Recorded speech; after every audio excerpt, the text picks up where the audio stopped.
백두산 문명을 중심으로 이제 그런 좀 전반적인 이야기를 해볼까 합니다.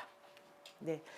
참고 문헌은 이제 제가 그동안 연구했던 이제 그 논문들 이제 백두산 문명과 한민족의 형성이라는 책이 있고, 그리고 이제 최근에 연구하고 있는 많은 논문들을 함께 결합해서 발표 자료가 작성이 되었습니다. 네. 이제 강의는 전체적으로 3부로 나누어서 구성을 하겠습니다. 첫 번째는 한국 민족학 연구의 현황입니다. 네. 그리고 이제 본론에서는 백두산 문명과 한민족의 형성을 다루겠습니다. 그리고 보론 부분에서 한국 민족학 연구의 미래 방향에 대해서 이야기를 하면서 마무리를 하도록 하겠습니다. 네, 먼저 서론입니다. 한국 민족학 연구의 과거와 현재입니다. 이 부분은 이제 일제 시기에 대한 이야기부터 먼저 시작이 됩니다. 한국의 민족학이라고 하면 그것은 일제 시기에 시작이 되었기 때문입니다. 네. 1인 학자들이 한반도를 강점을 하고, 그리고 이제 한민족의 이제 기원에 대해서도 일본인의 시각에서 이제 연구를 시작을 했는데요. 아무래도 이제 일본 민족들이 한반도에서 건너왔다는 부분들을 스스로도 잘 알고 있었기 때문에 이제 그에 대한 관심, 그래서 과 함께 이제 한민족의 또는 뭐 일본 민족의 기원서를 같이 묶어서 연구하는 경향이었고, 이때는 이제 고고학이 발달하지 않았습니다. 그래서 이제 이런 것들이 탐색 정도에 그쳤죠. 그래서 대체적으로 한민족은 이제 시베리아 일대에서 기원을 하였을 것이다라는 이제 주장이 많았습니다. 그래서 뭐 이제 그걸 증빙할 수 있는 자료는 그리 많지 않았고요. 뭐 신석기, 토기 이제 그런 부분을 가지고 이제 한 탐색을 하는 정도였습니다. 그리고 이제 민속학이나 이런 또 민족학, 고고학 분야뿐만 아니라 이런 민족학이라는 학문 분야에서도 이런 부분들을 탐색하기 시작을 했는데, 시베리아 중에서도 서시베리아와 동시베리아가 있다면 동시베리아 바이칼 일대의 퉁구스족에서 한민족이 기원했다라는 주장을 또 많이 했습니다. 네, 그래서 이것을 또 시베리아나 몽골 지역의 이제 이런 샤머니즘 문화와 연결시키기도 했고요. 그래서 일제 시기에는 전반적으로 시베리아 지역에서 한민족 또는 일본 민족의 기원을 찾는 그런 경향이었습니다. 하지만 이제 분명히 그것을 입증할 수 있는 어떤 고고학적인 증거는 없는 상태였습니다.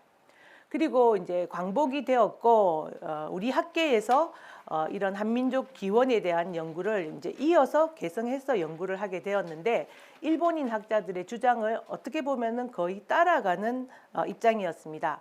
많은 이제 연구자들이 한민족 시베리아 기원서를 주장을 했고, 서시베리아나 이제 동시베리아를 지목을 했습니다. 그리고 이제 북한 같은 경우는 이제 그 부분에 대해서 이런 주체 이론, 주체성 이론, 그리고 이제 그런 부분들에 의해 가지고 그것을 거부를 하고, 뭐 대동강 문화론에서 한반도 안으로 그런 부분들을 축소시키려고 하는 시도가 있기는 했지만, 남한 학계 내에서는 여전히 이제 시베리아 기원설로 이런 이야기가 이제 모아져 갔습니다만, 고고학적인 증거는 아직은 이제 나오지 않은 상태였습니다. 네. 그런데 이제 다행히도 1980년대 이후로 만주 지역에서 이제 많은 고고학적인 유물들이 쏟아져 나오면서 그동안 뭐 일제시대 이래로 계속 고민만 하고 탐색을 하는 그런 논의가 한 단계로 이제 진전이 될 수 있는 어떤 민족학 연구의 일대 전환점이 오게 되었습니다. 이제 물론 그 출발은 우리 한국인이 먼저 시작한 것이 아니라 이제 중국인들이 동북공정의 이름으로 이런 부분들을 먼저 시작을 했고, 우리는 이제 그것을 따라가면서 우리 입장에서 동북공정의 해석을 이제 새롭게 해석하면서 한민족의 기원에 대한 새로운 연구를 해나가는 어떤 그런 방향으로 나아가게 되었습니다. 예, 잘 아시다시피 1980년대 이제 여기는 요서 지역입니다. 여기에서 이제 세계 최고 수준으로 봐도 볼 수 있는 그런 신석기 문명이 발견이 되었습니다. 여러분 잘 아시는 홍산 문화, 그리고 또 초기 청동기 하가점 하청 문화 이제 이런 부분들 잘 아시리라고 생각을 합니다. 네. 중국은 이제 동북 공정을 시작을 했고, 그리고 이제 기왕의 황하 문명 중심의 중원 지역 중심의 역사 인식에서 이 부분을 과감하게 선회를 했습니다. 그리고 이제 요서 지역 요하 문명론이라는 그대의 담론을 이렇게 만들어내면서 중국사의 체계를 만주 중심으로 이제 바꾸게 되었고, 그러면서 이제 뭐 중국사뿐만 아니라 동아시아사 또는 더 나아가서는 이게 세계사적으로도 굉장히 중요한 문명이기 때문에 세계사를 다시 재편하려고 하는 그런 시도를 해나가게 되었습니다. 그래서 이제 이런 부분들은 우리 한민족의 입장에서도 보자면 한민족 학의 연구를 이제 한 단계 더 이렇게 더 좋은 방향으로 이제 발전시켜 나갈 수 있는 동북 공정이 있음으로 인해서 한 단계 더 발전해 나갈 수 있는 어떤 좋은 기회이자 또 그런 중국의 어떤 중국을 딛고 이제 이런 부분들을 해나갈 수 있는 그런 점에서는 기회라고 저는 생각을 합니다. 네. 그래서 이제 중국인들이 이제 중국 학계에서 이런 만주 지역의 문명을 바라보는 시각은 요하 문명론과 장백산 문화론으로 이제 양대 문화론으로 이렇게 설명이 되어질 수 있습니다. 요서 지역의 홍산 문화, 홍산 문화가 있는데 이것이 쭉 중원 지역으로 내려갑니다. 은나라로 내려갑니다. 은상은 은나라죠. 은나라로 내려가서 중원 지역의 문화가 본류는 중원 지역의 문화로 자리매김되는데 그 중에서 은나라, 은상의 한 계파가 백두산 지역, 장백산 지역으로 이주를 해서 이제 장백산 문화를 펼치게 된다라고 주장을 했습니다. 그리고 이제 그 후예가 기자조선이다라고 주장을 했습니다. 그래서 한민족의 역사를 완전히 이제 말살을 시켜버렸죠. 그러니까 중국 은나라 문화의 이제 반개 문화로 이렇게 만들어 버렸습니다. 그래서 이런 부분들이 지금 중국 학계에서는 이제 이론적으로 다 정립이 돼 있는 상태고, 이제 이런 부분들에 대해서 이제 한국 학계는 굉장히 위협을 느끼고 하지만 또 다른 한편으로는 이 부분을 또 새롭게 해석할 수 있는 여지가 굉장히 많았습니다. 네. 자, 그래서 이제 이런 부분들이 중국이 동북 공정을 하고 만주사를 이제 새롭게 중국 사회의 이제 원류로 이렇게 잡아 나가고 있었는데요. 이제 한국 학계에서는 이 부분에 대해서 어떻게 반응을 했는지, 대응을 했는지 그 부분을 살펴보도록 하겠습니다. 아무래도 이제 이 시기가 굉장히 올라가는 신석기 문명이기 때문에 기존에 이제 우리에게 알려진 당군 신화 또는 당군 사화로도 볼 수 있는데, 이 부분에 기반해서 이제 민족의 기원을 새롭게 찾아가는 연구가 시작이 되었습니다. 대표적인 연구자는 90년대 윤내연 이제 교수님이 계신데, 당군 신화가 아니라 역사다, 당군 사화다라고 이렇게 관점을 전환을 하면서 그 만주 지역에 새롭게 발굴된 이제 그런 고고학적인 부분들을 이제 접목을 시켜 나가기 시작을 했습니다. 그리고 이제 신용화 교수님도 이 부분에 대해서 많은 연구를 하셨고, 또 뿐만이 아니라 많은 연구자들이 등장을 해서 한국적인 입장에서 이런 부분들을 이제 새롭게 해석하고 바로잡아 나가는 연구들을 하셨습니다. 네. 저도 이제 이러한 학문적인 경향을 이제 계승하는 입장에서 연구를 해왔습니다. 그리고 이제 저는 조금 이제 그것보다는 좀 다른 어떤 약간의 이제 저만의 있던 관점으로서 이제 이런 만주 지역 상고 문화의 주역을 우리 한민족, 여기서 맥족이라고 이야기를 했습니다. 맥족. 그리고 이제 국가적인 실체로는 이제 이때는 시기가 서기전 4천년까지 올라가니까 이제 배달국, 배달 시대. 그리고 그 문화의 내용은 이제 선도 문화다라는 어떤 관점에서 한국 민족학에 대한 어떤 새로운 이제 방향을 한번 제안을 해보았습니다. 네, 그래서 보시면 이제 중국은 이거를 이 만주 지역 상고 문화의 주역을 황제족으로 봅니다. 그리고 이제 국가는 홍산 문화인데요, 선상고국이라고 하고, 요서 지역을 중심으로 보고 중원 지역의 은나라로 연결되었다라고 보고, 그 문화의 내용은 그 샤머니즘에 기반한 중국의 이제 유교 예제 문화의 원류다 이렇게 해석을 했습니다. 이 부분에 대해서 이제 저는 그것이 아니라 이제 주역은 우리 한민족이고, 그리고 이제 이 국가적으로 본다면은 우리의 이제 고기류에 나오는 이제 배달 시대다라고 보았고요.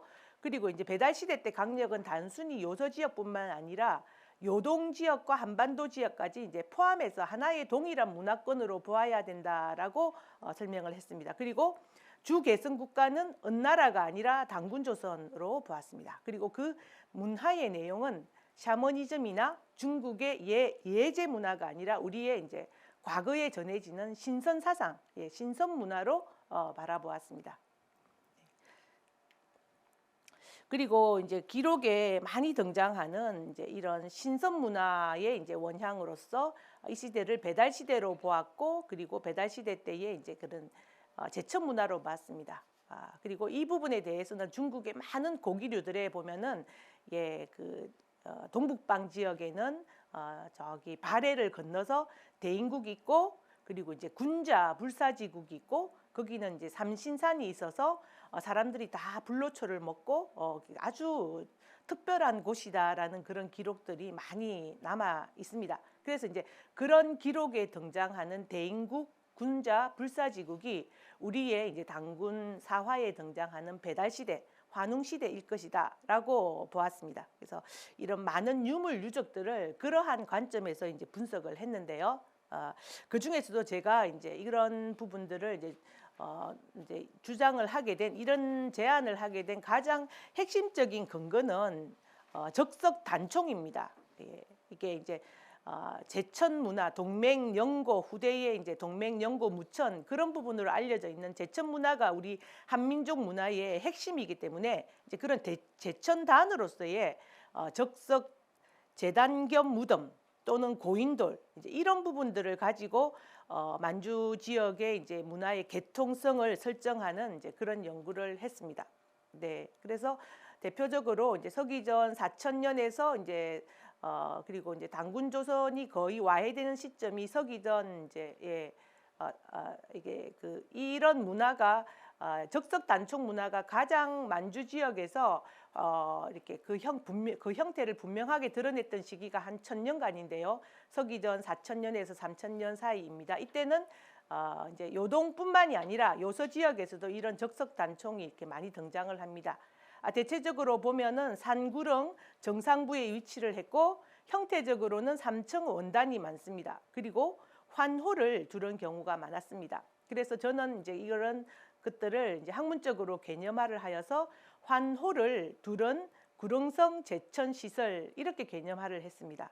그리고 구체적으로는 형태적으로 보면 삼층이고 원방의 어떤 형태소가 특징적이며 그리고 해자 환호가 둘러져 있습니다. 그래서 이런 형태를 중요한 어떤 분석의 틀로 잡았습니다. 네. 그래서 이러한 형태의 이제 적석 단총이 처음으로 등장을 하는 어떤 그 지역이 바로 이 백두산 지역입니다. 장백산 지구라고 하고 이제 저는 천평지구라고 부르는데요. 여기에서 서기전 한 4000년까지 시기가 올라가는 이제 그런 적석 단총이 한 40여 기가 발굴이 되었습니다. 중국 학계에서 90년대 발굴을 했습니다. 네. 그리고 이제 기록에 의하면 이쪽은 맥족의 발상지로 백두산 서편 지역은 기록에 이제 알려져 있는 곳이었습니다. 그리고 여기에서 나온 대표적인 적석 단총으로서 굉장한 규모의 이런 만발발자 유적인데요. 형태적으로 보면은 이렇게 환호가 주변에 이렇게 방대 환호가 둘러져 있었고 여기는 3층입니다. 3층 원단이고 요거는 방단인데 방단에 여기에 환호가 이렇게 둘러져 있었습니다. 네, 그래서 이런 부분들을 이제 대표로 할 수 있으며 또 뿐만이 아니라 이제 여명 재단뿐만이 아니라 이제 굉장히 많은 재단들이 보고가 되어 있습니다. 그래서 이것이 이제 홍산 문화에서 등장하는 적석 단총보다 시기가 한 500년 가까이 빠릅니다. 네. 그리고 이제 이런 부분들이 홍산 문화로 이제 전해졌어요. 이건 홍산 문화 유명한 우화량 적석총에서 이제 등장하게 되는 이런 적석총들입니다. 적석 단총들인데 3층이죠. 그리고 이제 여기 방대가 있고 환호가 있습니다. 여기도 이제 이것도 3층인데요. 그리고 이제 환호가 있습니다. 그래서 이런 형태는 백두산 서편 지역에서 먼저 이런 형태가 등장을 해서 이제 홍산 문화 지역으로 한 500년 정도 시차를 가지고 전파가 된 것으로서 이런 적석 단총의 이제 시기나 그리고 형태를 분석을 해보면은 그 시기적인 어떤 선후 관계가 나왔습니다. 자, 그래서 제가 이 백두산 서편 천평 문화로 이렇게 잡았습니다. 이 부분에서 이제 홍산 문화로 이렇게 전파가 되어서 요서 지역의 이러한 배달국의 어떤 백두산 문명이 이렇게 전파가 되어 나갔음을 이제 확인을 했습니다. 예, 그래서 중국은 보통 이제 이 요서 지역 중심으로만 생각을 했고 요서 지역에서 이제 모든 문화가 퍼져나갔다. 특히 중원 지역으로 전파되었다라고 바라보는 게 이제 일반적인 시각이었는데 저는 이제 그 방향을 이제 백두산 문명, 백두산 문명을 중심으로 놓고 그것이 오히려 요서 지역으로 영향을 미쳤다라고 해서 이제 그 문화의 그 전파 그 관계를 조금 다르게 보았습니다. 그리고 그 근거는 이제 적석 단총이고 또 이제 옥기입니다. 네. 그리고 이제 중요한 거는 이런 형태의 환호를 두른 구룡성 적성 제천 시설이 이제 이런 요동 지역이나 요소 지역뿐만이 아니라 한반도 지역에도 이제 굉장히 많이 퍼져 있었던 부분들에서 이제 이게 정말 우리 문화구나 그런 부분들을 우리가 확인을 할 수가 있습니다. 그래서 신석기 시대 이제 영종도나 또 많은 유적들에서 보면은 이런 환호를 두른 구룡성 제천 시설, 백두산이나 아니면은 홍산 문화 지역에서 나오는 것과 똑같은 형태의 이런 유물 유적들이 많이 나옵니다. 그리고 요거는 청동기 초기 철기 시대 때도 이런 형태가 많이 나옵니다. 그리고 이것도 그러한 형태입니다. 한반도 전역에서 나옵니다. 그리고 현대의 한국 사회도 이런 환호를 두른 구룡성 제천 시설이 조금은 형태가 바뀌었지만 많은 선돌이라든지 고인돌이라든지 성황단이라든지 아니면 또 신수하고도 이제 신목하고도 결합된 형태로서 이제 우리 문화에 이제 많이 남아 있습니다. 그래서 이런 문화의 원류를 이제 서기전 4000년 이제 백두산 서편 천평 지역을 그 원류로 보았고 그리고 그 문화가 홍산 문화 요서 지역으로 전파되었고 더하여서 한반도 지역까지 내려와서 하나의 이제 거대한 동북아 문화권을 이루고 있었다라는 부분들을 확인을 했고 그리고 이제 그런 부분들로서 이제 중국의 동북 공정의 허구성 그리고 이야기를 했고 그리고 허구성보다 더 중요한 거는 이제 우리 나름대로의 이제 새롭게 동북아 사회를 바라보는 역사 문화를 바라보는 관점을 정립하는 게 중요하기 때문에 이제 그런 부분들을 해나가기 위한 어떤 기본 방향 제시로서 이런 이야기를 제가 했습니다. 그래서 이제 이런 부분들을 유형화도 했습니다. 이제 후대에는 이게 적석 단총에서 굉장히 다양한 형태의 제천 시설로 바뀌어 나갔다라는 부분들을 유형화를 했고요. 그리고 이런 부분들의 이제 이야기를 통해서 제가 이제 좀 중국과는 좀 다른 시각의 이야기를 한번 만들어 보았습니다. 그래서 이제 중국은 요하 문명을 중심으로 해서 이제 동북아 또는 동아시아 문화를 새롭게 이제 재편하려고 했지만 저는 요하 문명보다 더 앞선 한 500년 정도 앞선 시기에 이제 백두산 문명이 있었다. 그리고 백두산 문명이 요하 문명으로 이제 전파가 되었고 이것이 이제 한민족의 고기류에 등장을 하는 배달 문화이다라고 이야기를 했습니다. 그리고 이제 이런 부분들이 주변 지역으로 동북아나 이제 중원 지역 또는 이제 일본 열도 지역으로 이렇게 사방으로 이제 퍼져 나가면서 동북아 문명의 이제 중심 지역이 중원 지역이 아니라 이제 만주 지역 지속적으로 이제 만주의 어떤 그런 중심이 이제 이어지고 있었다라는 부분들을 이야기를 했습니다. 그래서 한민족 문화의 이제 원형으로서 이 요하 문명이 아니라 이제 기존에는 요하 문명이 많이 알려져 있었지만 저는 요하 문명에 앞서서 백두산 문명이 더 출발점에 존재했던 문화이고 그것이 이제 하나로 요서 지역으로 이렇게 파급되어 나가면서 생겨난 일종의 이제 그런 문화가 요하 문명이다라는 이야기를 해서 이런 관점의 이제 전환을 이야기를 했습니다. 자, 그리고 이제 그런 이제 구체적인 그러면 백두산 문명이라고 한다면은 제가 적석 단총만 가지고 이렇게 말씀을 드렸는데 이런 부분들을 좀 한번 말씀을 드려보겠습니다. 네, 그래서 고기류에 보면은 이런 이제 백두산 근방에서 이제 문명이 형성되게 되는 그런 배경에 대한 이야기가 등장을 합니다. 그리고 또 이제 천평이라는 제가 천평 문화라는 표현을 썼는데요. 이제 이런 부분과 관련해서 기록도 제가 많이 확인을 할 수가 있었습니다. 문헌 기록에서도 확인을 했고요. 그리고 이제 고지도 기록에서도 보면은 이런 천평과 관련된 지명들이 계속 등장을 했습니다. 그래서 우리 민족이 백두산 일대를 예전부터 이제 천평 문화로 천평지구로 그리고 이제 민족 문화의 발상지로 인식을 해오고 있었구나라는 부분들을 알 수가 있었습니다. 이렇게 대동여지도에도 천평이 등장을 합니다. 그리고 이제 그 천평 지역에 이제 대표적인 어떤 제천산으로서 백두산이 있고요. 백두산이 삼신산인데요. 이 부분에 대해서는 이제 중국 기록에서 이제 삼신산을 아주 흠모해서 그쪽으로 또 삼신산 불로초를 진시황이 또 찾으러 또 사람을 파견하고 그런 내용도 이런 선상에서 이제 확인을 할 수 있을 것 같습니다. 그리고 이제 이런 우리 이제 고지도에도 보면은 이제 이렇게 백두산이 중요시되는 어떤 그런 기록을 확인을 할 수가 있었고요. 그리고 이제 이런 백두산에는 이런 어떤 건물지 같은 제천 건물지 같은 것도 일제 시기까지 이제 있었고 이제 여기에서 또 이제 민족 운동, 독립 운동의 이제 중심 단체였던 대종교가 발언을 하게 됩니다. 민족 종교의 이제 성산으로서 계속 지위가 면면이 이어져 오고 있었음을 확인을 할 수가 있었습니다. 그리고 이제 신주 비스갑에 대한 기록도 찾아냈고요.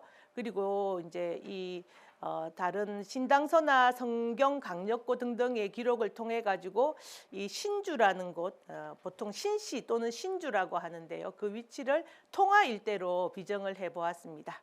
자, 그러면 이렇게 이제 고고학적으로 아니면 또는 이제 민족의 이제 사서들 중에서 이런 관련 기록들이 많이 등장을 하고 있었는데, 그러면 우리 이제 민족 역사학자들은, 민족사학자들은 이 부분 어떻게 인식하고 있었는지를 살펴보겠습니다. 예.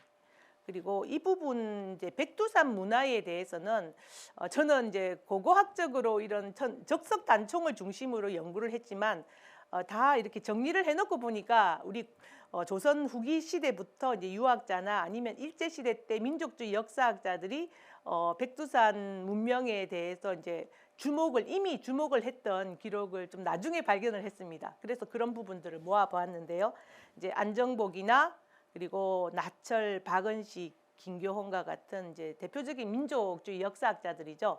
최남선, 안재홍 이런 부분들이 백두산 근방의 이제 천평 지역을 당군, 탄강, 도읍지이자 이제 민족사의 발원지로서 이미 주목을 하고 있었던 부분을 확인을 했습니다. 그리고 이제 신채호 같이 민족사학의 이제 대표적인 태두인데요. 이분도 보면은 그 백두산과 압록강 일대를 민족 문명의 발상지로 이제 이런 기록을 남기고 있었습니다. 그리고 이제 이런 부분들이 일반적으로 이제 지금의 학계에서는 그 주도 민족에 대해서는 신석기 시대 때는 고아시아족, 만주 지역에 이제 특히 이제 요동 지역의 이제 주도 민족을 고아시아족 또는 이제 정동기 시대 때는 예맥족이라고 이야기를 하는데요. 그래서 이제 그런 고아시아족이나 예맥족에 대해서 그런 우리 민족의 고기류에서는 이런 부분들을 어떻게 확인하고 있는지 그런 부분들도 한번 이렇게 비교를 해보았습니다. 예, 그래서 이제 그 주역들이 환웅 시대나 이제 단군 조선 시대 때 주역들은 이제 예맥적으로 표현이 돼 있었고요. 대신에 이제 그 이전 시기에 이제 그 주족들은 이제 환인족으로 표현되고 있어서 일반적으로 이제 학계에서 인식하는 이런 인식을 우리 민족의 고기류와 함께 매치해서 이제 연구를 해나갈 때 이제 좀 더 이제 한민족의 좀 더 구체적인 그런 정체성 그런 부분들을 찾아 나갈 수 있을 것이다라고 생각을 했습니다. 네. 그래서 이제 이런 한민족의 이제 구성원이나 민족의 형성 시기에 대해서는 이제 당군 사화나 이제 고기류들을 잘 보시면 여러분들도 잘 아시다시피 환웅족이 웅족과 결합을 했고, 그리고 이제 호족은 이제 배제가 되었다라는 그런 부분들을 잘 알고 있으시리라고 생각을 합니다. 그래서 이런 부분들을 이제 같이 또 이제 응용을 해서 한민족의 그 민족 구성이나 형성 시점에 대해서 또 정리를 해보았습니다. 네, 그래서 요거는 보시면 배달 이제 그 서기전 4000년경에 환웅족과 웅족이 있었고요. 그리고 이제 이렇게 결합이 되어서 이제 맥족이 되는 거죠. 맥족이 되고 호족이 이제 나중에는 처음에는 추방이 되었다가 나중에 결합이 됩니다. 그래서 여기 예족입니다. 예맥족이 되는 거죠. 맥족이 주족이고 예족은 부족입니다. 그런데 이제 양주동과 같은 한국의 많은 이제 이런 언어를 연구하시는 분들이 맥의 어원은 박이다. 그리고 예의 어원은 이 새다라는 이제 이야기를 했습니다. 새는 새롭다, 동쪽, 해가 뜨는 곳 그런 의미고요. 밝은 밝음이라는 뜻입니다. 그래서 우리가 예맥족, 한민족은 예맥족이다라고 할 때 이게 뭐 더러울 예자 쓰고 뭐 맥도 뭐 이상한 뭐 괴물 이제 어떤 그런 뭐 괴이한 동물 맥 뭐 이렇게 부르지 않습니까? 근데 그것에 이제 원래 이것은 우리말이고, 그리고 우리말이고 그 뜻은 밝은 민족, 새로운 민족, 새벽의 민족 그런 뜻이다라는 것들을 알 수가 있습니다. 그래서 이렇게 후대에 전해진 이제 예맥족이라는 그런 이름의 그 이면에 숨어 있던 이제 그 원래의 우리말, 그리고 그 우리말에 담겨 있던 이제 고대의 이런 새로움과 밝음을 숭상하는 그런 문화도 이런 이제 종족의 이름을 통해서 이제 확인을 할 수가 있습니다. 그리고 이제 지금은 우리가 예맥족이라고도 하지만 이거를 또 이제 한민족이라고도 합니다. 그래서 한민족은 이런 선도 이제 이런 제천 문화에서 보자면 한은 밝다, 하나다 또는 환하다, 많다 뭐 그런 뜻을 가지고 있습니다. 그래서 한민족, 한이라는 이름에 담겨 있는 의미, 그리고 맥이나 예에 담겨 있는 세로서의 어떤 그런 의미들을 보면은 민족 문화가 이런 제천 문화를 통해서 이제 밝음과 새로움을 숭상하는 문화, 어떤 그런 문화를 가지고 있었구나. 그런 부분들도 또한 확인을 할 수가 있었습니다. 그래서 이런 좀 제가 조금 내용이 자세하지는 못한데 요거 자세한 내용은 논문을 참고하시면 될 것 같고, 요거는 오늘은 시간이 많지가 않아서 그냥 요 부분은 넘어가도록 하겠습니다. 네. 그래서 이제 이런 동이나 중국이 동북이라고 이야기를 할 때 이제 거기에는 물론 이제 북방족도 포함이 되어 있습니다. 북방족이 포함되어 있지만 이제 신석기 청동기 시대 때에 이제 그 문화, 이제 선도 제천 문화, 적석단총으로 표현이 되는 선도 제천 문화를 이렇게 주도했던 동북아 문명의 이제 중심 민족은 한민족입니다. 한민족이고 이제 그런 입니다. 그리고 그런 부분들을 잘 보여줄 수 있는 유물 자료를 하나 가지고 와봤습니다. 서기전 한 2세기경 이제 유물인데요. 부여 지역에서 발굴이 되었습니다. 보시면 이게 종족 구성을 이렇게 좀 동물, 이게 이제 토템이죠, 그죠? 시족 토템입니다. 그런 형태로 동북아 문명의 어떤 종족적인 구성 형태를 이렇게 잘 보여주고 있습니다. 보면 여기는 여기 이제 매입니다. 매이죠. 환웅족입니다. 그리고 여기는 호랑이입니다. 여기는 이게 호족이죠, 그죠? 그리고 여기는 곰입니다. 곰, 웅족입니다. 그래서 이제 환웅족이 웅족과 그리고 이제 이 호족이죠. 이게 이제 예족입니다. 그런 맥족과 예족을 거느리고 있는 그런 형상이고, 여기에 보면 이리가 있습니다. 이리는 저기 거란족이라든지 아니면 몽고족이라든지 이제 북방민족의 이제 신수입니다. 그래서 웅족, 맥족이 이제 또 중요했고요. 그 맥족이 이런 북방 종족들을 거느리고 있음을 이렇게 확인을 할 수가 있습니다. 그래서 요동요서 이제 만주 지역에서 신석기 청동기 시대 때에 펼쳐졌던 그 문화의 어떤 주도했던 종족 또는 그런 문화의 이제 내용성, 새는 또 이제 이런 하늘 밝음을 새로움을 상징을 합니다. 그래서 이런 종족 구성을 엿볼 수가 있고, 그리고 이런 부분들을 통해서 이 시대 때 동북아 지역에서의 어떤 문화가 지향하고 있는 방향성이나 내용성 같은 부분까지도 이렇게 좀 반출을 해볼 수 있는 굉장히 중요한 이제 유물 자료로 여겨집니다.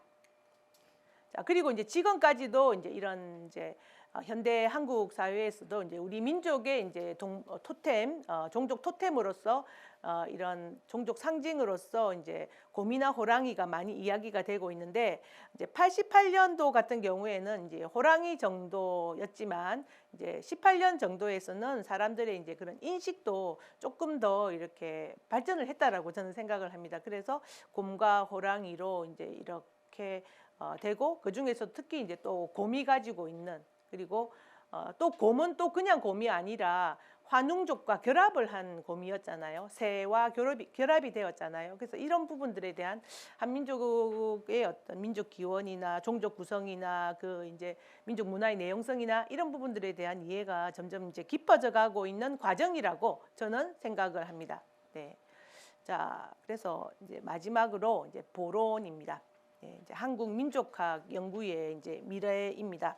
그래서 제가 이제 이 백두산 문명은 서기전 4000년이거든요. 4000년인데, 근데 그 이전에도 이 만주 지역에서는 이제 신석기 문화가 서기전 15,000년부터 시작을 했습니다. 그럼 굉장히 긴 시간이 있잖아요. 그럼 그 시대에 이제 문화가 없다가 갑자기 서기전 4000년 때 백두산 문명이 이렇게 갑자기 나타난 건 아니지 않습니까?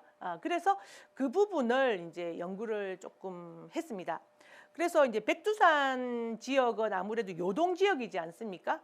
요동 지역이고, 그리고 그 신석기 문화에 이제 그러면 백두산 문명의 원료는 무엇일까라는 부분들을 이렇게 따져가 봤고, 이게 그 흑룡강 지역을 어떤 새로운 신석기 문명의 이제 중심으로 설정을 하게 되었습니다. 그래서 이 부분을 이야기하지 않을 수가 없었기 때문에, 왜냐하면 신석기 문명이 서기전 15,000년이고, 그리고 이제 이제 이 백두산 문명이 서기전 4000년이기 때문에 11,000년간의 어떤 신석기 문명의 토대 위에서 백두산 문명이 이제 나왔기 때문에 그 부분에 대한 이해도 하나로 맞물려서 이제 이해가 되어야 되는 부분이 있기 때문에 조금 가져와 봤습니다. 네. 이제 동아시아 신석기 문명의 발상지는요, 보통 이 4대 평원 이야기를 많이 하는데요. 이제 3개는 중국에 있고 하나는 여기 요동 지역에 있습니다. 동북평원. 아주 비옥한 흑토 지역입니다. 그래서 이제 동아시아 신석기 문명의 발상지는 이 동북평원 지역입니다. 네. 이제 이 부분을 어떻게 이제 신석기 문명의 발상지로 볼 수 있느냐? 그 근거는 첫 번째는 토기입니다.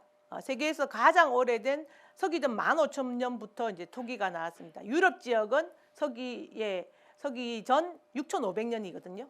시기 차이가 굉장히 크죠. 마제석기 서기전 10,000년 전에 나왔습니다. 이 지역에서. 근데 서양 같은 경우는 서기전 8,000년입니다. 2,000년의 시차를 두고 여기가 앞서갔습니다. 옥기 마제 문화의 꽃인데요. 이거는 서양에 없습니다. 이런 전통도 있었고요. 그리고 적석 단총도 물론 이제 유럽 지역에서도 이런 거 뭐 거석 많이 나오지 않습니까? 근데 여기에서는 서기전 7,000년부터 이런 거석 유적이 나오거든요. 그래서 이런 부분들도 그리고 암각화도 10,000년 전부터 나옵니다. 서기전 10,000년 전부터. 그래서 이런 부분들을 보면서 이런 문화의 어떤 배경하에서 백두산 문명이 형성되었구나라는 부분들을 이제 확인을 할 수가 있었습니다.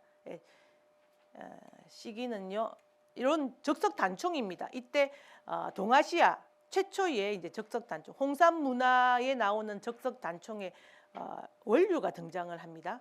이런 형태. 그 다음에 이런 마제석기가 이때 등장을 하는데요. 굉장한 수준입니다. 그리고 옥기도 중국 그 홍산 옥기의 그 원형이 여기서 등장을 했어요.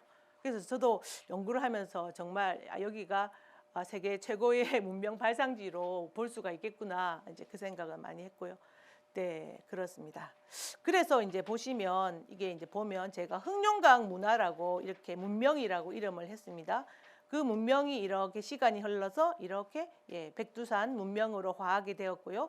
그것이 다시 이제 요서 지역으로 건너가서 요하 문명이 되는 거죠. 그래서 이때가 시기가 언제냐면은 무려 서기전 15,000년부터 그리고 단군조선이 와해되는 시점이 300년이거든요. 서기전 300년. 그러면은 이게 15,000년 동안 이 동부가 만주 지역에서 이런 문화가 펼쳐졌다라는 거죠. 그러니까 그때 이제 굉장히 이 다른 주변 지역은 좀 문화적으로 석기라든지 토기라든지 모든 부분에서 좀 이렇게 문화 수준이 낮았는데 이제 흑룡강 문화나 백두산 문명의 주도 세력이 이런 문명, 선진 문명을 주도를 했고 그리고 이런 부분들을 주변 지역으로 이제 퍼뜨렸다라는 거죠. 한 10,000년 정도. 그래서 신석기 문명을 개척한 어떤 중심 세력이 흑룡강 문명과 백두산 문명에서 나왔고요. 근데 더 중요한 거는 굉장히 평화적으로 이런 문화를 이렇게 보급을 하고 이제 함께 이런 문화를 이제 발전시켜 나갔다라는 게 이제 굉장히 중요하고 저는 아까 제천유적에서 이제 또 제천유적이 지향하는 이념이 밝음, 새로움 또는 이제 공생 뭐 이제 그런 하나 이제 그런 말씀을 드렸는데 이제 그런 부분들이 우리 민족의 이제 건국 이념으로서 홍익인간 제세 이화의 어떤 건국 이념으로서 남아 있습니다. 그래서 저는 이것이 서기전 15,000년부터 서기전 300년까지 무려 15,000년 정도의 이제 동북아 문명을 이끄는 하나의 어떤 핵심 경영의 원리, 어떤 시대 정신 그런 부분이라는 부분들을 알게 되고 사실은 뭐 이렇게 발굴 자료를 정리하고 와 이게 되게 선진적인 부분이다 중요하다 그런 것도 진짜 좀 많이 놀랬던 부분이 있지만은 더 중요한 거는 이런 문명으로서 이 동북아에 한 15,000년의 긴 시간 동안 지속이 되었고 후대에 보면 청동기 이후에는 맨날 전쟁이 일어나고 특히 단군조선 이후에는 중원으로 이 패권이 넘어가지 않습니까? 중원으로 이제 패권이 넘어가고 난 다음부터는 계속 뭐 이제 지배하고 그리고 천자제후제를 만들어 가지고 천자제후제도를 만들어서 다 중국의 이제 중화주의에 이렇게 뭐 이렇게 그런 중화주의적인 질서로 편제를 하고 어떤 그런 지배하는 어떤 그런 형태의 이제 문화가 우리가 굉장히 익숙한데 2000년 동안은 그 이전에 15,000년 동안 동북아 지역에서 펼쳐졌던 문화는 굉장히 평화롭고 이런 선진 문화를 주변 지역과 함께 나누는 어떤 그런 문화였다라는 부분에 대해서 이런 중원 지역의 문화가 아니라 이제는 이 이제 만주 지역에서의 어떤 신석기 문화에 대한 새로운 재평가, 15,000년 동안 펼쳐졌던 어떤 새로운 재평가가 이루어져야 되는 시점이라고 생각을 하고 이제는 중원에서 이런 동아시아 사람들의 어떤 관심도 중원 지역에서 만주 지역으로 이제 좀 옮겨가는 어떤 그런 시점이 아닐까라는 생각을 해보았습니다. 그리고 이제 좀 또 이렇게 보다 보니까 이게 또 그러니까 제가 이제 그 지역을 이런 한민족 문화의 이제 원류로 설정을 했는데요. 보다 보니까 거기가 이제 또 간도 지역으로 분류가 되고 있더라고요.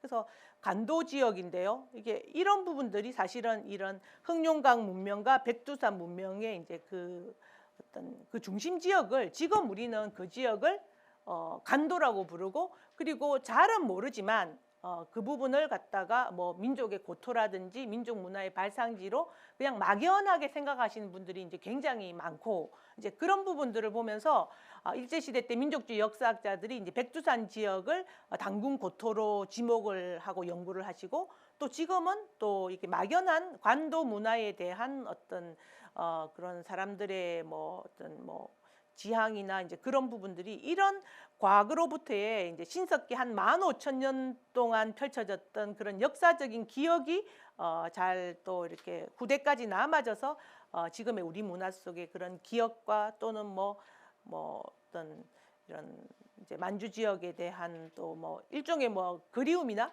그런 것도 있지 않습니까? 또는 뭐 그런 부분으로 이어지고 있다고 생각을 합니다. 그래서 이런 부분들에 대한 역사를 연구하는 것이 이제 중국 중심의 이제 역사 인식을 해서 이제 과감하게 이제 선회를 하여서 뭐 좀 걸리적거리는 중국의 동북 공정 문제도 좀 정리를 할 수가 있겠고, 그리고 더 나아가서는 이 간도 문제에 대한 영토적인 주권은 우리가 없지만 이제 역사 문화적인 이제 어떤 주권, 그리고 이제 민족 문화의 그 또 중심이기 때문에 그런 부분들을 확인하는 부분들은 굉장히 이제 중요하다라는 생각을 했습니다. 그리고 또 이런 부분들이 사실은 연구를 해보면 후기 구석기 시대 때의 바이칼이나 알타이 지역까지도 이렇게 연결이 되고 있음을 이렇게 제가 또 이렇게 연구를 해보니까 그런 이제 연구가 많더라고요. 네, 그래서 이제 일제 시기 이래로 이제 한민족 시베리아 기원설 또는 뭐 한민족 흑룡강 기원설, 한민족 백두산 기원설, 그렇죠? 굉장히 다양하게 여기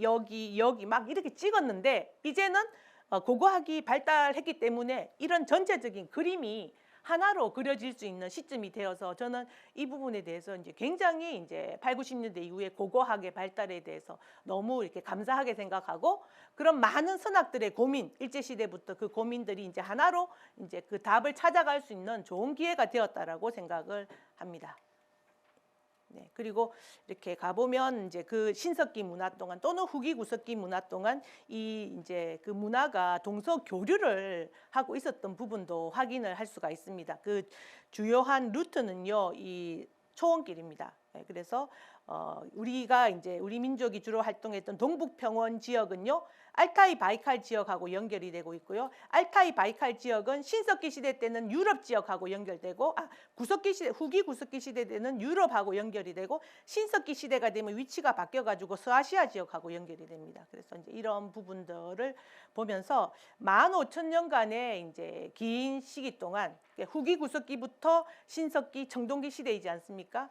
그 긴 시간 동안 이 유라시아 이 문명이 이제 교류가 있었는데, 이제 그 동쪽 끝에 우리 동북평원 지역에 이제 한민족이 자리를 잡아서 이제 흑룡강 문명이나 백두산 문명을 이제 이루었고, 그리고 이제 동북 지역을 잘 경영을 했고, 그리고 어떤 큰 전쟁이나 뭐 아니면은 지배나 이제 그런 부분들이 없었기 때문에 이제 한민족이 이런 동북아를 경영을 하고 드디어 아니면은 유라시아까지 이런 문화를 펼쳐 나가는 어떤 그런 이념으로서의 이제 홍익인간 제세이화라는 우리 건국 이념의 이제 가치도 이런 평화 사상으로서, 그리고 이제 이 시대가 필요하는 또 이제 이런 어떤 공생 사상, 홍익 사상의 어떤 과거의 모델이면서도 또 지금 이 시대에도 이제 여전한 어떤 그런 모델로서 주목받을, 이제는 다시 이제 그런 부분들이 재평가 받아야 되겠다라는 생각들을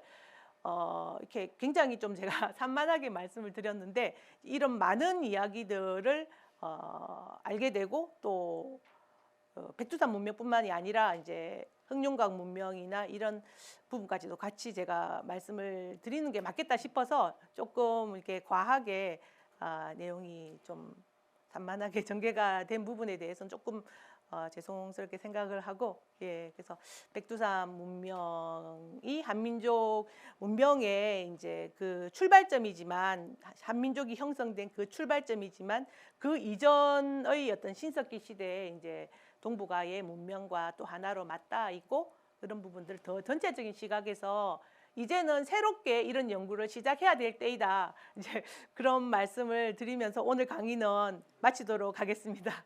네, 감사합니다.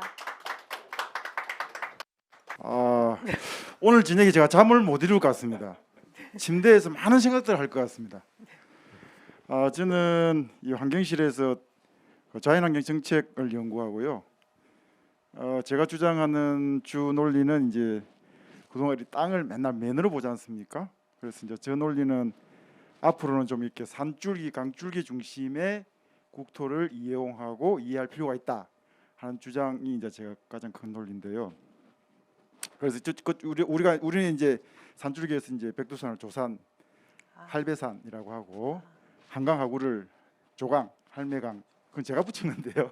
그렇게 부르고 있습니다. 여하튼 제가 한 가지 궁금한 것은 뭐냐면, 지금 우리 4대 문명이 다 강문화 문명 아닙니까? 네. 다만 이제 5대 문명이라 하면 하나가 이제 그 라틴 아메리카 안데스 문명, 거기는 이제 산문화죠. 아시다시피 아마존 강이고 사람이 살 수 없으니까 어쩔 수 없다고 생각하는데, 제가 드리고자 하는 질문은 뭐냐면, 이 요하 문명과 백두산 문명이 별도일 수가 있는가 하는 거거든요. 그러니까 대개 일반론으로 보면 요하 문명일 것 같은데 백두산이 사람이 살기에 좋았나? 좋았을까? 하는 의문이 드는 거죠. 아니면 그냥 선생님께서 이게 이제 백두산이 우리 민족의 상징이기 때문에 그렇게 말을 붙인 건지 이걸 좀 여쭙고 싶습니다. 감사합니다. 네, 두 가지 이제인 것 같습니다. 요하 문명과 백두산 문명을 분리할 수가 있는가? 이게 사실은 분리가 안 되죠. 왜냐하면은 백두산 천평 지역에서 발생을 해서 이게 영향력이 파급이 되면서 만들어진 문화가 이제 요하 문명이기 때문에 사실은 뭐 백두산 대시 이제 요하 문명으로 보는 게 맞겠고, 그래서 이제 저는 또는 이게 이제 배달 시대 때 문화이기 때문에 백두산 지역은 배달국 천평 문화, 그리고 이제 요하 문명은 배달국 청구 문화라는 개념도 같이 씁니다. 그래서 왜 요하 문명이라는 그걸 병행해서 쓰느냐라고 한다면 중국이 이미 요하 문명이라는 것들을 이론으로 만들어서 전 세계적으로 이게 막 퍼뜨려 놨지 않습니까? 그래서 이제 그 부분을 또 백두산 문명의 하위 문명으로 이거를 위치를 이제 바꾸기 위해서 그래도 또 어느 정도까지는 서줘야 된다고 생각을 하기 때문에 이거를 병렬해서 섰지만 사실은 백두산 대시 요하 문명으로 해서 좀 묶어서 가로쳐서 보는 게 사실은 맞는 것 같고요. 그리고 이제 실제로 문명이라는 것이 강을 중심으로 발달을 하게 되는데 왜 백두산 문명이라고 이렇게 말씀을 드렸냐 하면은 실제로 이제 백두산은 조금 가파르기도 하지만 조금만 이렇게 그 북쪽으로 내려가면은 이제 통화 지역이라고 있습니다. 통화 지역이 중심 지역인데요. 그쪽은 굉장히 살기가 좋아요. 그리고 강도 혼강과 압록강이 있습니다. 정말 굽이굽이 이렇게 해서 비옥한 어떤 충적 대지를 많이 이렇게 안고 있고요. 그래서 이제 뭐 그거를 뭐 다른 말로 굳이 이야기를 하자면은 뭐 홍강, 압록강 문명이라고도 해도 됩니다. 강 이름을 붙여서. 근데 굳이 이제 백두산이라는 이름을 쓴 거는 이런 이제 이 제천 문화이지 않습니까? 이 15,000년 동안 펼쳐졌던 이 문화의 핵심이 이제 이런 제천 문화, 하늘하고 사람이 이제 하나가 되는 굉장히 평화로운 어떤 그런 문화였는데 이제 그런 부분들이 주로 산에서 많이 어떤 제천을 통해서 이루어졌고 그때 이제 적석 단총도 많이 만들고 이렇게 하면서 그런 제천 문화가 한번 어떤 그 피크의 정점에 오른 시기가 이제 그 배달 시대입니다. 그래서 이제 민족의 이제 대표적인 제천산으로서 백두산이 딱 상정이 되어 있기 때문에 그리고 통화 지역하고 백두산 지역은 그리 멀지가 않아요. 거기서 웬만큼 이렇게 통화 지역이 굉장히 어떤 넓고 비약한 땅인데 백두산이 그렇게 멀지가 않습니다. 그래서 이런 부분들을 강보다는 어떤 그런 이제 선도 제천 문화라는 그런 상징적인 어떤 부분이 있기 때문에 특별히 이것만 이제 특별하게 이제 백두산 문명이라고 이제 장명이 되었고요. 이제 그런 부분들을 보면은 기왕에 이제 강 중심의 문명하고 분명히 차별화되는 배달 시대 때 문화의 특징이 이제 분명히 드러나는 또 그래서 의미가 있는 개념이지 않을까 그렇게 생각을 합니다. 그쪽에 강이 없는 건 아니잖아요. 압록강, 홍강도 있고 조금 더 올라가면은 송화강도 있고 동부평원에 가면 눈강도 있고 오른쪽으로 흑룡강도 있는데 그 강들의 흑룡강을 제외하고는 뭐 눈강 좀 다르지만 그 발원지가 전부 백두산이잖아요. 네. 예, 그걸 한꺼번에 모아버리면은 네. 백두산하고 불러도 뭐 강하고 연결시켜도 제가 볼 때는 별 문제가 없다 이래 싶긴 합니다. 그 강들의 주변에 있는 강들의 발원지가 전부 백두산 그 밑쪽에 북쪽으로 그 두만강도 마찬가지고 예. 1도백화, 2도백화, 3도백화, 네. 5도백화 이렇게 쭉 나가는 게 다 그 강들이니까 발원지 관점에서 보면은 백두산으로 불러도 아무 문제가 없을 것 같다 이런 생각도 드는데요. 네. 네. 저도 그렇게 생각을 합니다. 몰랐던 사실을 배울 수 있어서 너무 재밌었고요.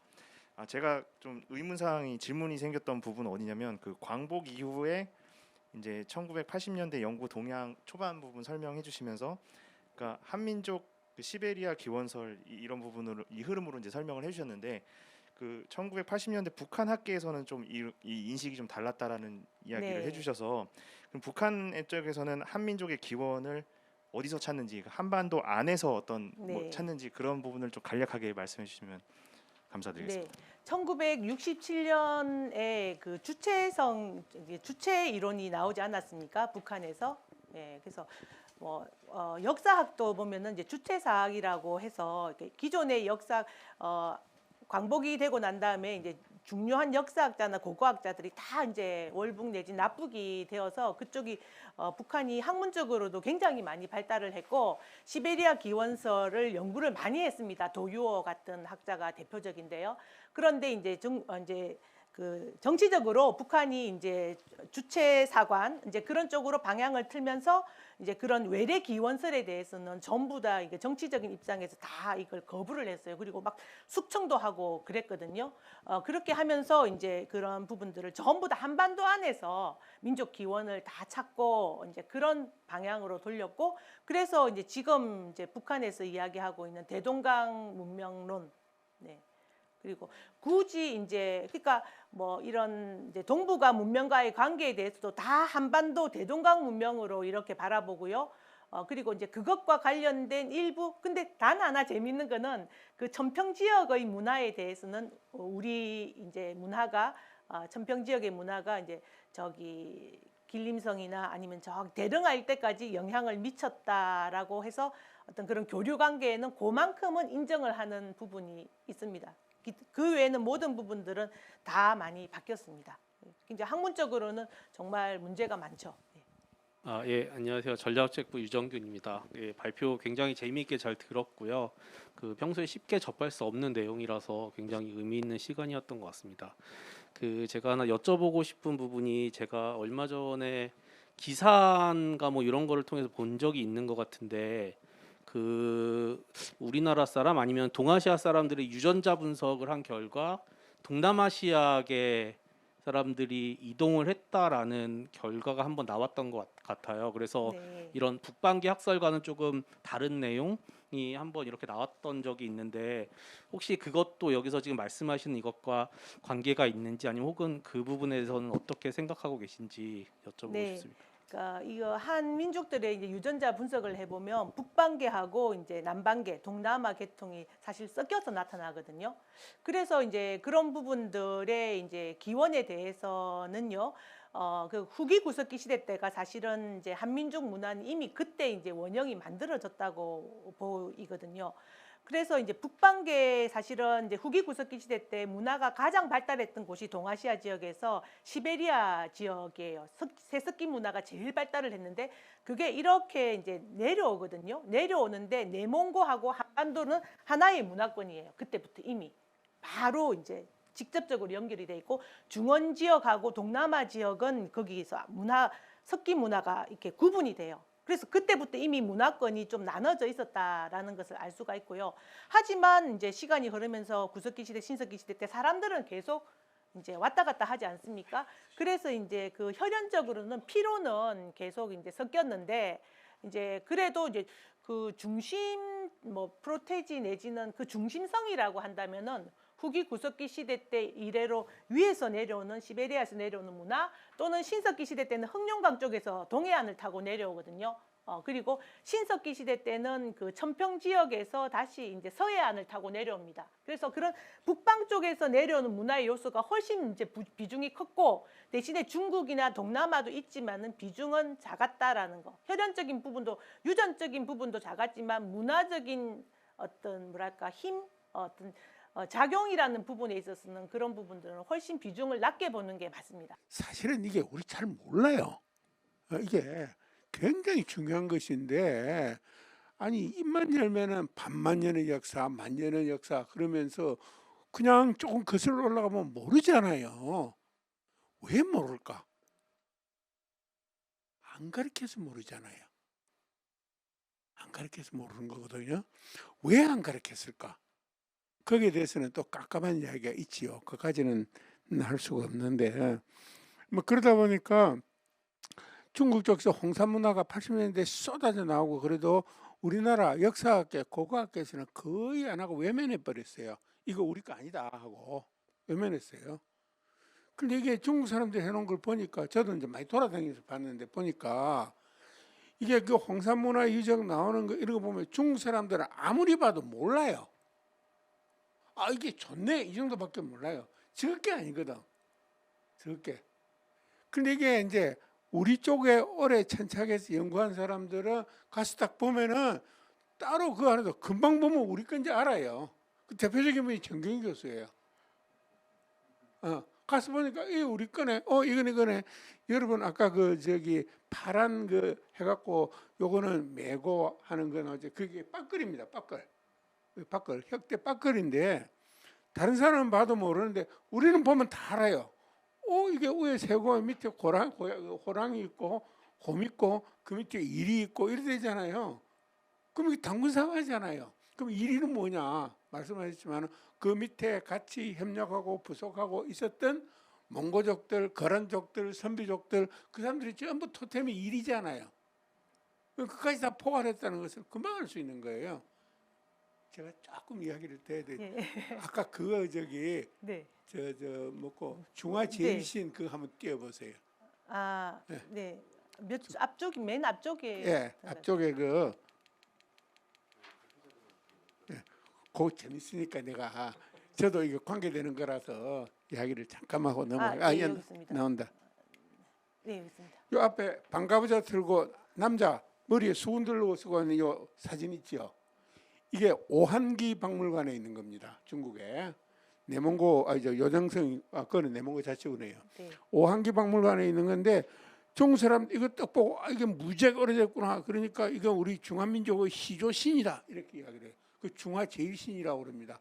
그런데 우리가 딱 보면은 이건 뭔가라고 아이씨 우리 옛날 할배네 이래 됩니다. 왜 그런 거라면은 우선은 가슴에 배에 구멍이 있잖아요. 예? 이게 중단전입니까 하단전입니까? 네, 하단전입니다. 이게 하단전이야. 단전 3단전 중에서 하단전이잖아요. 그다음에 머리 위에 이래 한 거는 머리를 따갖고 이래를 둘러가지고 올려놓은 거거든요. 이거는 우리 옛 사서에 나오는 당군 시대에 나오는 남자들의 머리를 어떻게 간수하는 방법이 그 책에 나오는 그대로예요. 그런데 이제 우리 정경희 교수님 뭐라고 그러는 거라면은 저걸 딱 보고 저 머리 한 가운데 구멍이 한 개 더 있을 거다. 그랬어요. 구멍이 한 개 더 있을 거다. 그리고 볼 수 없잖아요. 근데 우리나라 사람도 재빠른 사람 있잖아요. 가서 싹 이래 보니까 진짜 구멍이 한 개 더 있는 거라. 그게 뭔가 백회열이에요. 상단전. 그러니까 안 봐도 우리는 아는 거라는 거예요. 아는 사람. 근데 중국 사람은 자다깨나도 모르는 거예요. 그러니까 이게 우리 문화라는 걸 이제 그런 걸 알 수 있는. 그래서 이제 아까 여러 가지 어떻게 영향을 미치고 한 거는 한국에서도 다른 사람 별로 연구하는 사람이 없고 우리 정경희 교수님 혼자서 지난 한 10여 년 동안 무지무지하게 연구를 해서 엄청난 결과를 낸 겁니다. 알아주는 사람 별로 없는데 그걸 잘 알아주는 사람 중 하나 저고요. 예. 그리고 이제 우리 정 교수님 했던 연구 중에서 하나 이야기할 수 있는 것은 그 일반 역사학계에서 위서라고 이야기하는 우리 옛날 역사책들 있잖아요. 환단곡이라고 이야기하잖아요. 환단곡이는 책 제목이고 실제로는 그 안에 다른 책 4가지를 묶어놓은 거거든요. 예를 들면 거기에 나오는 가장 방대한 역사서가 태백일사입니다. 그게 이제 시기가 엄청 올라가는데 이게 전부 위서라고 그러는 것을 그 고고학에 나온 것들을 잘 앞뒤를 연결해서 분석을 잘해서 아니다 이것이 진짜다고 증명하신 분입니다. 그래서 거기에 이제 그 올해 강의를 한 중요한 거고요. 그다음에 이제 아니 뭐 요즘 저기 만주에 무지무지하게 춥고 그러는데 그때 무슨 문화가 저렇게 나왔냐 이 질문을 하는 사람들이 많더라고요.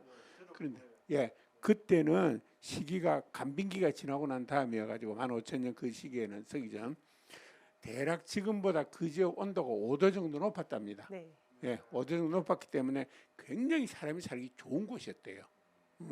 그래서 이제 문화가 번창할 수 있었다. 그리고 이제 그러다가 기후가 좀 바뀌고 어떻게 하면서 흩어졌다. 그런데 그것도 이제 다 증명이 된답니다. 저는 그건 모르고요. 제가 알 수가 없고요. 그다음에 여러분들 하나 정보를 드리면은 오늘 제목이 뭐였어요? 백두산 문명과 한민족의 형성 있잖아요. 예? 정혜 교수님이 요따만한 뜨거운 책을 썼어요. 그래서 책 내용 중에 한 챕터가 7장일 건데 7장 제목이 백두산 문명과 한민족의 형성입니다. 그걸 제가 2권을 경기연구원 그 도서실에다가 기증을 해놨으니까 우리 직원들 필요하시면은 빌려서 보시고 좀 더 우리 민족의 시원에 대해서 문화에 대해서 많은 확실한 생각들을 가지도록 해주시면은 오늘 인문 포럼이 엄청 성공한 포럼의 강의가 되었다라고 이야기할 수 있을 것 같습니다. 감사합니다.